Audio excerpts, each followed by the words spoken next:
Bismillahirrahmanirrahim. Elhamdülillahi Rabbil alemin. Vessalatu vesselamu ala eşrefil enbiya'i vel mursalin. Seyyidina ve nebiyyina Muhammed ve ala alihi ve sahbihi ecmain. Assalamu alaikum ve rahmatullahi ve barakatuh. Hurmatlı bir toğanlar, Allah Taala bugünkü bizdin uyuk günübüzdü berekeli kılsın. Yaratkan kadamlarыбыз менен ошол Аллахтын үйүнө болгон кадамдарыбыз менен күнөөлөрүбүздү кечирип, ошондой эле акыреттеги даражаларыбызды Аллахым бийик кылсын. Туугандар, бүгүнкү иншаллах биз кеп кыла турган баяныбыз кыямат күндөгү таразанын, адамдардын жасаган иштеринин таразалары болот. Туугандар, бардыгыбызга бул белгилүү. Мына ошол таразада эң салмактуу, эң улуу, баалуу болгон нерсе тууралуу бүгүн иншаллах кеп кылабыз. Бул, туугандар, адамдын кулк мүнөзү. Жана ошондой эле туугандар, ошол адамдын кулк мүнөзү, туугандар, бул адам өзү жалгыз жүргөн кезде бул билине бербейт. Ошондуктан, урматтуу бир туугандар, бул коомдо, адамдын коомдогу жүргөн акыбалы жана жалпы мына ушул эл менен болгон мамилесинде көрүнүп тура турган нерсе. Бул абдан зарыл. Пайгамбарыбыз Мухаммад саллаллаху алейхи ва саллям Бухари хадис жыйнагында келген бир хадисинде Пайгамбар саллаллаху алейхи ва саллям мындай дейт: "Ан-насу ма'адин, хиярухум фил жахилияти, хиярухум фил ислами иза факуху." Адамдар булар түрдүү, кен сыяктуу түрдүү болот. Туугандар, жер астындагы Аллахтын берген кендери дагы түрдүү. Туугандар, ар бир нерсенин өзүнүн баасы бар. Алтын, күмүш, бронза, платина сыяктуу мына ушул түрдүү болот. Баалары дагы түрдүү. Пайгамбарыбыз Мухаммад саллаллаху алейхи ва саллям мына ушул жерде айтып атат: адамдар дагы дал ошондой. Адамдардын түрлөрү көп. Хиярухум фил жахилия. Исламдан алдыңкы доордо караңгылык доору деп коебуз. Жахилият доор деп биз ислам келбестен, Аллахты тааныбастан, динди түшүнбөстөн жүргөн, күн кечирген доорду, туугандар, биздин шариятыбызда жахилия деп мына ошондой аталган. Караңгылык доору, муракабесия деп коет. Мына ошондой караңгылык доордогу адамдардын жакшылары хиярухум фил ислам. Исламдагы жакшылары деп Пайгамбар саллаллаху алейхи ва саллям айтты. Жана ушул жерде бир Пайгамбар саллаллаху алейхи ва саллям бир шартты кошуп койду. Ида факуху. Эгерде алар мына ушул шариаттан билимге ээ болушса деди. Билим, түшүнүк. Туугандар, бул дин түшүнүгүн эгерде булар кошумча кылып ала турган болсо, үйрөнө турган болсо, мына ушул инсандар исламдагы эң жакшылары деди. Бул нерсени биз илгерки сабактарыбызда дагы айтып келчүбүз. Караңгылык доору кезинде, туугандар, караңгылык доору исламды тааный элек адам, Кудайды тааный элек, акыретте тозок менен бейиш бар экендигин бул адам биле элек, жасаган жакшы иштери үчүн бул адамга сооп болушун билген эмес, жаман жасаган иштери үчүн азап бар экенин бул үйрөнгөн эмес. Бирок бул инсандын өзүнүн табигый натурасы, бул адамдын табияты, динди тааныбаган кезде дагы бул адам жамандык жолдоруна жүргөн эмес. Бул мына ошондой динди тааныбаса дагы бул башкаларга зыян келтирген эмес. Бул уурлук кылган эмес. Бул зомбулук кылган эмес. Бул адам башкаларды кемсинткен эмес. Бул адам шылуундук менен башка адамдардын мал мүлктөрүнө ээлик кылган эмес. Мына ошондой инсандар исламга келген кезде жана ошондой эле булар билимге, мына ошол ислам дин түшүнүктөрүнө ээ боло турган болсо, мына ошол адамдар эң сонун адамдар деп Пайгамбарыбыз Мухаммад саллаллаху алейхи ва саллям айтты. Туугандар, биз үчүн мына ушул нерсенин тирүү мисалын көрүш үчүн алыска барыштын кереги жок. Тарых китептеринин баракчаларын ачып жапкандын кереги жок. Бул өзүбүздүн эле мынакей тегерегибиздеги, мына ушул элибиздин арасындагы болгон адамдардын пейил жоруктарын биз жакшы билебиз. Туугандар, баягы орустарда айтмакчы, Горбатова могила исправит дегени, мына ошол бүкүрүнү бир гана жер оңдошу мүмкүн дегени, бул адам таптакыр бул дүйнөдө оңолуп кетиши мүмкүн болбогон ошондой бир оор пейилге ээ болгон адамдар болот. Туугандар, дин таныбай жүрүп мына ошол адамдардын ортосуна от коюп жүргөн интриган смутяндар болот. Мына ошол смуталарды адамдардын ортосунда проблемаларды козгоп, адамдардын ортосундагы болгон ынтымак биримдигин ыдыратып жүргөн мына ошондой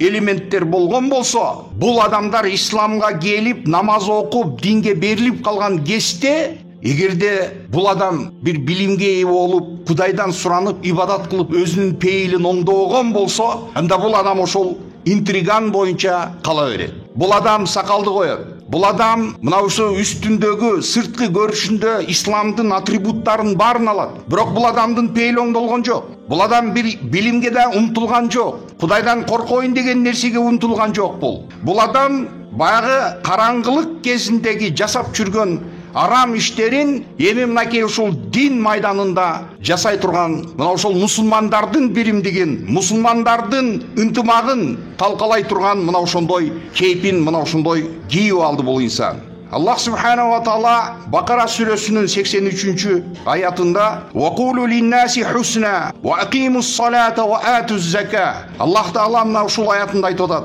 адамдарга жакшы сөз сүйлөгүлө, жакшы сөз сүйлөгүлө деди. «Ва акимус сала», намазды тургузгула деди. «Ва атуз зака», зекетти бергиле деди. Тугандар, адамдарга жакшы сөз сүйлөгөн, тугандар, мына ошол сүйлөгөн сөздүн сырткы көрүнүшү дагы кооз болуш керек. Мына ошол сүйлөгөн сөздүн ичиндеги маңызы дагы кооз болуш керек. Мына ошол кезде гана мына ушул адамдарга болгон сөз, биз сүйлөгөн сөзүбүз жакшы, Кудайга жаккан, пайгамбарыбыз Мухаммад саллаллаху алейхи ва салламга жаккан кооз жакшы сөз болуп эсептелет. Эгерде адамдарга чыгып укмуш кооз сүйлөп, мына ошол тугандар адамдардын сүйлөгөн сөзүндөгү интонацияны бардыгыбызга белгилүү. Укмуш бул адамдын сүйлөгөн сөзүнүн тону, анын интонациясы укмуш кооз болуп, жумшак болуп, мулайым болуп, бирок ичинде калпты камтыган болсо,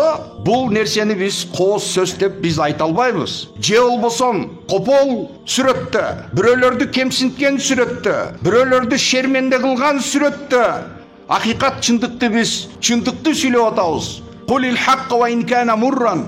Ачуу болсо дагы чындыкты айткыла деп пайгамбарыбыз айткан деп, пайгамбарыбыздын сөзүнө сылатса этип туруп, бирок башка адамдардын намысын, аброюн тебелеп, абырын тогуп, мына ушундай копол сөз сүйлөй турган болсок, тугандар, бул Кудайдын буйруган жакшы кооз сөзүнө кирбейт. Чындыкты дагы айта турган өзүнүн маданияты бар, тугандар. Бир адамды эгерде акыйкатты ага сүйлөп, айтайлык, мына ошол адамга болгон жеке насихатты кылуу үчүн көпчүлүк элдин арасында тургузуп, мисалы, ошол адамга насихат жасала турган болсо, тугандар, бул насихат болбойт.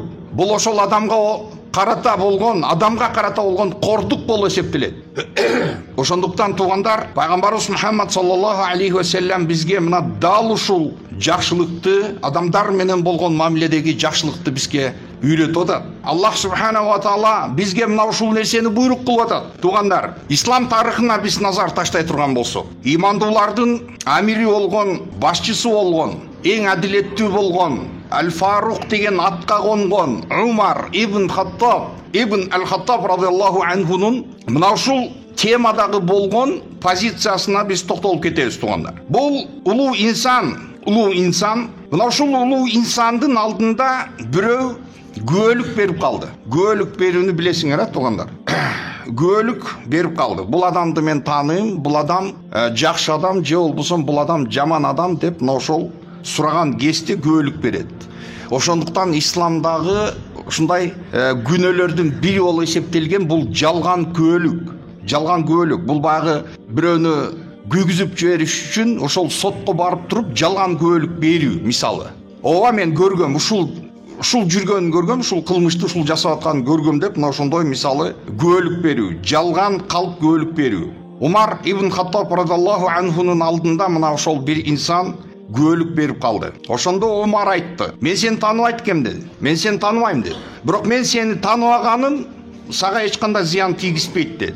"Сени тааныган адамды мага алып келчи" деди. "Сен тааныган, сен үчүн мындай ортого түшүп, ошондой күбөлүк берип, мындай айта турган бир адамды мага алып келчи деди. Ошондо баягы турган жерде элдин арасынан бирөө үн катып калды. Мен тааныйм бул адамды деди. Омар ибн Хаттаб суроо берип атат. Бул нерсени, бул адамды сен кантип тааныйсың? Эмне аркылуу сен бул адамды тааныйсың деди. Кандай нерсеси менен тааныйсың? Баягы адам жооп берип атат. Бул адилеттүү, ушундай кичпейил, ушундай бир инсан экендигин мен билемин. Мен ошол нерсе менен тааныйм бул адамды деди. Түнү күнү көрүп турган, киргенин, чыкканына күбө болуп турган сен жакын комшусу болосуңбу деди. Жок деди. Динар менен алтын, анан дирхам, бул алтын жана күмүш. Алтын жана күмүш туугандар. Дүйнө, акча деген нерсе ушунчалык адам баласынын жашоосунда абдан чоң, улуу ушундай ролго ээ болгондуктан, туугандар, мына ушул нерседе адамдардын пейилдери бузулуп кетиш кооптулугу аябай улуу. Акча турган кезде адамдар жалганга да барып коюшу мүмкүн, алдап коюшу мүмкүн. Ошондуктан Умар айтып атат, динар жана дирхам менен, алтын жана күмүш менен сен мамиле кылган инсансыңбы деди. Дегенде жок деди. Бул адамдын кулк мүнөзү укмуш экендигин, пейили жакшы инсан экендигин көрсөткөн алыс бир сапарга сен чыккан белең деди. Ушу менен сапарда жүрдүң беле десе, баягы киши жооп берип атат. Жок деди. Умар ибн Хаттаб айт. Анда сен тааныбайт экенсиң деди. Сен бул адамды сен жакшы тааныбайт экенсиң деп Умар ибн Ал-Хаттаб радиаллаху анху жооп берди. Баягы кишиге карап, сени тааныган адамды мага алып кел деп, баягы кишиге карап Умар ибн Хаттаб мына ушул сөзүн айтты. Сени тааныган адамды мага алып келгин деп. Туугандар, мына ушул нерсе адамдардын ортосундагы болгон мамилелер, бул адамдын табиатын, адамдын ички жан дүйнөсүнүн кандай экендигин дана көрсөтө турган нерсе. Бул адамдын мамилеси, анын жасаган иштеринде болот, туугандар. Адамдардын чыныгы акыйкатын мына ушул нерсе көрсөтөт. Адамдардын мына ошол түрдүү, кен сыяктуу түрдүү болгону бул адамдардын даражаларын көрсөтөт, туугандар. Адамдардын жасаган мына ошол туткан иштери менен, алардын жасаган мамилелери менен, алардын кулк мүнөзү менен, туугандар, булардын жүрөктөрүндөгү болгон диндин кадыры канчалык экендигин мына ушул нерсе көрсөтүп турат. Абу Хурайра радиаллаху анхудан риваят кылган бир хадисти өткөндө биз айткан элек. Туугандар, бир аял тууралуу. Аябай көп намаз окуган, садакаларды көп жасаган. Бирок бул аялдын бир гана кемчилиги, тили менен бул тегеректеги коңшуларга тынч жашоосун бузуп турган, мына ошол тили менен кичине зыяны тийип турган аялды Пайгамбарыбыз Мухаммад саллаллаху алейхи ва саллям ал тозокто деген болчу. Ал тозокто деди. Туугандар, аз намаз окуган, орозосу дагы аз болгон. Бул адам болгону мына ошол коңшуларына мына тили менен зыян жеткирбей, колу менен, тили менен зыян жеткирбей турган инсанды Пайгамбар саллаллаху алейхи ва саллям жаннатта деп айтты. Жаннатта. Мына канчалык деңгээлде, туугандар, адамдын кулк мүнөзү мына ошол бейишке адамды жетектеши керек. Ал адамдын пейили, ал адамдын мамилеси адамды бейишке жетектеш керек. Вайлул лил мутаффифин аллазина иза кталу аля наси ястафун ва иза калухум ав вазанухум юхсирун. Аллах таала мына ушул сүрөдө башталган кезде айтып атат. Мына ошол мутаффиф болгон адамдарга азап болсун деди. Аллахтын азабы болсун деди. Ал кандай адамдар? Жараткан Аллах таала өзү мына ошол мутаффиф ким экендигин баяндап сүрөттөп айтып атат. Булар аллазина иза кталу аля нас. Адамдарга булар таразага тартып берген кезде, булар толугу менен тартып алган кезде, өзүнө тартып алып аткан кезде, туугандар, бул баягы килограмм болсун, бул объем менен метраж болсун, кубатурасы болсун, кандай болбосун, мына ушундай нерселерди бул адам өзү алып жаткан кезде, бул толугу менен калтырбай талап кылып, туура тарт деп талап кылып алат дагы. Адамдарга өзү тартып бере турган кезде бул ал жерден уруп калат, кемитип калат. Мына ушул мамилелерди, туугандар, адамдардын ортосундагы болгон мамиле дагы дал ушундай эле ушул аяттын дагы астына кирип кете берет. Адамдардын мамилеси, аялдарды мисалы кемсинтип, эркектер өздөрүнүн бейишке бир гана эрдин ыраазылыгы менен бейишке кирет деп өзүнүн акысын аялынан толук кандуу талап кылат. Бирок ошол аялдын акысын бул эркек өзү бербейт. Достор боло турган болсо достук акыны бири талап кылат. Ошол доско карата болгон акысын өзү толук кылып бербейт. Бардык мына ушул мамилелерде начальник менен подчиненный болсун. Мен начальникмин деп подчиненныйдан өзүнө болгон мамилени талап кылат. Бирок ошол подчиненный кол астында иштеген адамга болгон анын акысын бул бербейт. Кайдагы адилеттүүлүк жана жакшылык тууралуу мына ушундай сүрөттө сүйлөсө болот. Пайгамбарыбыз Мухаммад саллаллаху алейхи вассалам дагы туугандар мына ушул баарыбызда кыздарыбыз бар, уулдарыбыз бар. Бардыгыбыз мына ошол кыздарыбыз жана балдарыбызга жакшылык каалайбыз. Жакшылык каалайбыз. Ата эне өзүнүн балдарынан көп нерсе талап кылып башташы мүмкүн. Ата баласынан көп нерсе талап кылышы мүмкүн.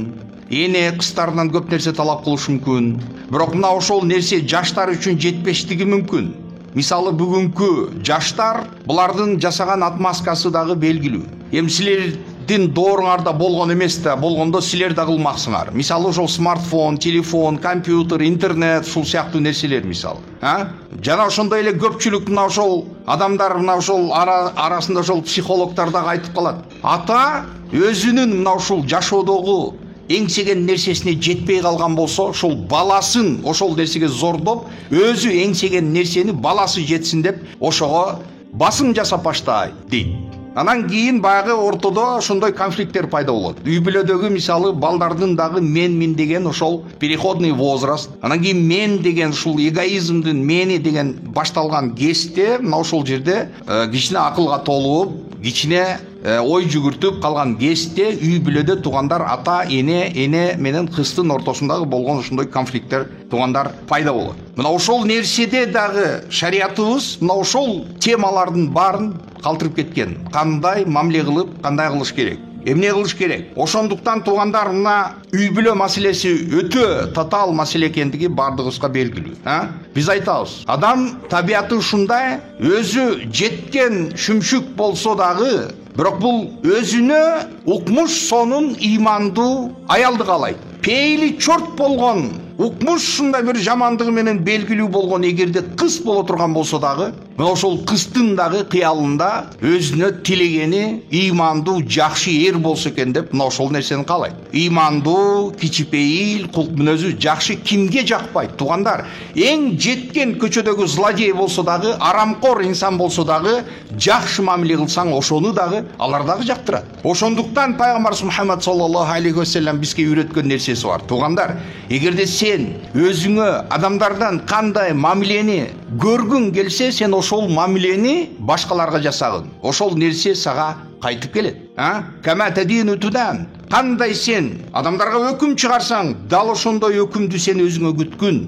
Ошондуктан пайгамбарыбыз Мухаммад саллаллаху алейхи вассаламдын айткан бир сөзү бар. Ида жаакум ман тардауна динаху ва хулукаху фанкиху. Илля тафалу такун фитнатан фил арди ва фасад. Эгерде силерге дини, анын кулк мүнөзү жакшы болгон адам келе турган болсо, бергиле үйлөп койгула деди. Эгерде ал нерсени жасаба турган болсоңор, силер жерде фитна жана бузукулук башталат деди. Туугандар, бузукулук башталат деди. Баягылар сурашып атат: "Я Расулаллах, я Расулаллах, эгерде ошол адамдын чындан эле мындай диндүү, ыймандуу адам боло турган болсо" дегенде пайгамбарыбыз 3 ирет кайтарды. "Ида жаакум ман тардауна динаху ва хулукаху фанкиху." Тирмизи хадис жыйнагында келген хадис. Эгерде силерге дини жаккан, дини деген анын намазы, анын кулк мүнөзү, дин деген ошол туугандар, кулк мүнөзү, анын көрүнүшү, анын пейли, мына ошол десен бардыгы дин, туугандар. Динине силер дини жакса, кулк мүнөзү жакса, фанкиху, үйлөгүлө, бергиле кызыңарды ошол адамга dedi. Бергиле dedi. Мына ушундай ситуацияда дагы туугандар бизде дагы кандай проблема жаралат? Финансовый жагына дагы биз көңүл буруп баштайбыз.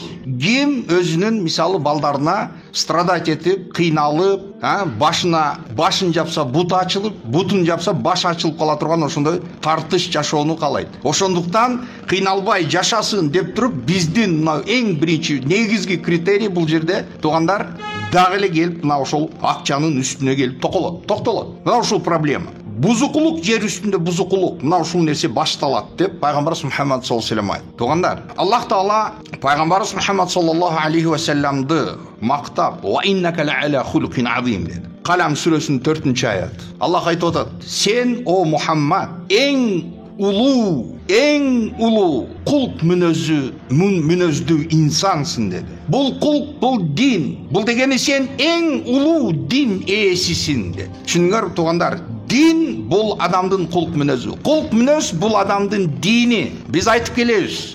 Туғандар, мынау шол чыгыш өлкөлөргө эч качан исламский походтор болгон эмес, военный походтор ал жака болгон эмес. Ислам өлкөлөрүнө, Малайзия, Индонезия, Сингапур, мына ошол жактарга эч качан военный поход болгон эмес. Ал жакта эч качан андай нерсе болгон эмес. Бул жак, мына Европа жак, Византия илгерки, мына Константинополь, бүгүнкү мисалы Стамбул, Европа. Жана ошондой эле биздин мынакей ушул Орто Азия, Центральный Азияларга чейин тугандар военный походтор болгон. Бүгүн биз могул жерде намаз окуп, Кудай деп намазды окуп, Аллахка сыйынып аткан болсок, бул мына ошол илгерки адамдардын жасаган менеттери, илгерки адамдардын жанын, өзүнүн мал мүлкүн аябастан курбандык кылып, мына ошол дин үчүн жандарын берген адамдардын шарапаты менен бүгүн биз Кудайга намаз окуп отурабыз. Эгерде бул дин бизге келбесе, эмне кылып жүрмөкпүз? Туугандар,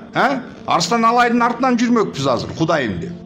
Теңирчилердин катарын толуктамакпыз. Кыргызчылык биз дегенде илгерки айтып атабызбы, биз ислам динди тутунганда биз адамдарды артта калып кеткен, отсталый, караңгы фанатизм менен ушундай багы сокур орто кылымдын жашоолоруна бизди тартып атат деп илгери мисалы ошол атеисттер тарабынан болгон ушундай бир обвинениялар болуп келген. Биз айтабыз, ислам дини бул кыямат күнгө чейин өзүнүн актуалдуулугун жоготпойт. Кыямат күнгө чейин адамдын канчалык мына илимий алдыга кадам таштап прогресс болуп кетсе дагы, бул диндин бардык адамзаттын талаптарына жооп берет деп биз ар дайым айтып келебиз. Орто кылымга тартып аткан жерибиз жок. Бирок мына ушул шаманизм кайта тартып атат адамдарды таштарга жана көккө, отко жана башка нерселерге сыйынууга. Караңгылык эмеспи, туугандар? Караңгылык. Мына ушул нерседен этият болуш керек. Дүйнөлүк масштабта эгерде мына ушул ислам динге болгон кароолор дүйнөлүк массалык маалымат каражаттар аркылуу мына ушундой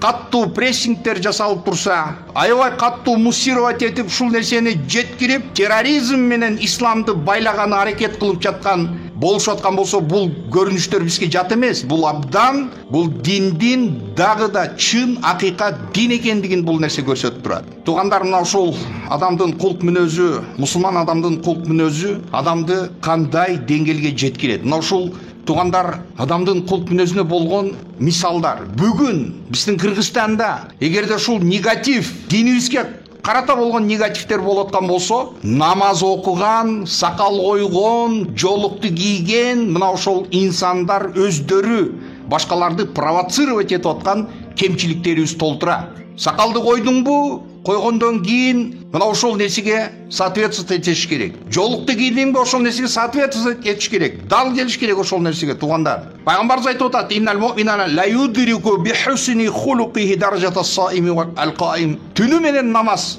нафил, тахажжуд намаздарды окуган, күндүздөрү орозо туткан адамдын даражасына ыймандуу адам өзүнүн жакшы кулк мүнөзү менен жетет деди. Кулк мүнөзүң жакшы болуп жүр, жакшы Кудайдан корккон кулк мүнөздүү, жакшы кулк мүнөз менен жүргүн, сен орозо кармабасаң дагы, сен түнү менен тахажжуд окубасаң дагы, сен ошолордун даражасына, ошол соопторго ээ болосуң. Жок, сен эгерде түнү менен тахажжудтарды чындыгында оку, сен күндүз орозолорду карма, жана ошол жасаган ибадатың менен көчөгө чыгып, элдин алдында өзүңдү такыбалуу көрсөтүп, башкаларды кемсинтип, башкалардын баарын арамкор кылып, бирок эң таза өзүң периште кылып көрсөтүп аткан болсоң, сенин жасаган нерселериң бекер. Пайгамбарыбыз Мухаммад саллаллаху алейхи ва саллям Абу Давуд хадис жыйнагында айтып атат: "Бейиштин ичинде, бейиштин так ортосундагы болгон хан сарайды мен кепилдик кылам" деди.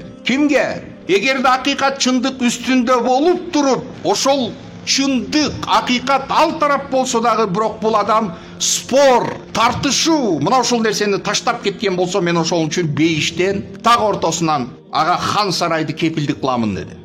Туугандар, мен бейиштин так ортосунан болгон хан сарайды кепилдик кыламын. Эгерде кимде ким жөн эле тамашалап болсо дагы калпты таштаган болсо, калпты тамаша иретинде дагы айтпаган болсо да жана мен бейиштин так ортосунан хан сарайды, бейиштин эң жогорку жагынан хан сарайды кепилдик кыламын, кимде ким эгерде өзүнүн кулк мүнөзүн жакшырткан болсо да. Туугандар, бүгүн көпчүлүк биз реакция ушундай да, бизде реакциябыз чыга берет. Биз өзүбүздүн негативди чыгарып баштайбыз. Биз өзүбүз ошол нерсенин истинный причиналарды, ошол нерседеги эмне үчүн ушундай болуп атат деген нерсени выявлять этүү деген нерсе бизде жок. Ошону анализ кылып чыгаруу деген нерсе жок. Биз болгону жек көрүп ошол нерсени только негатив менен, ачуу, ушундай нерв менен чыгып айтып баштайбыз. Мисалы, туугандар, кайсыл ушул динге каршы болуп аткан дейли, же болбосо ушул динибизде мусулман эмес, мисалы башка мына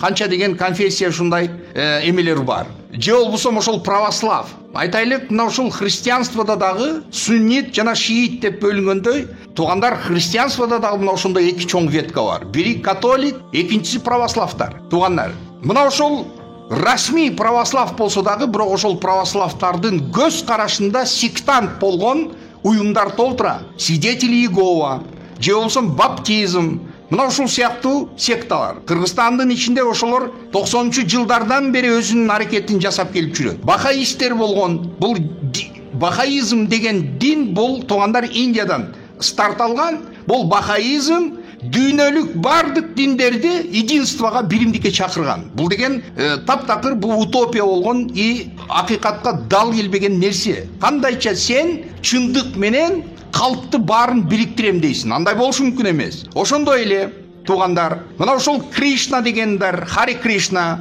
тоже Индиядан келип атат. Мына ошолордун бардык бөлүктөрү, башка ошолордун бардык ушул куйруктары мына мисалы ушул Кыргызстандын территориясында дагы бар. Орто Азия боюнча же болбосо постсоветский пространствода Кыргызстан самый лидирующий позицияны ээлейт ошол жактардан. Ошондуктан эми вопрос, маселе башкада турат. Эмне үчүн кыргыздар, айтайлык, кыргыз болуп туруп барып баптист болуп кетип атат? Эмне үчүн свидетели Иегова болуп кетип атышат? Эмне үчүн мисалы көпчүлүк айтайлык ошол теңирчилер теңиризмдин артынан, Арстан Алайдын артынан кетип калышып атат? Эмне үчүн деп ошол нерсеге да кичине адам көңүл буруш керек да. Эмне үчүн дегенде туугандар, мына ошол биз мусулман адамдар, Аллах субхана таала Кур'ан Каримде айтып атат: "Уд'у иля сабили раббика бил хикмати вал мау'идатил хасана важадилхум биллати хия ахсан." Жараткан Кудайыңдын жолуна сен жакшы сөз менен жана данышмандык менен сен үгүт кылгын.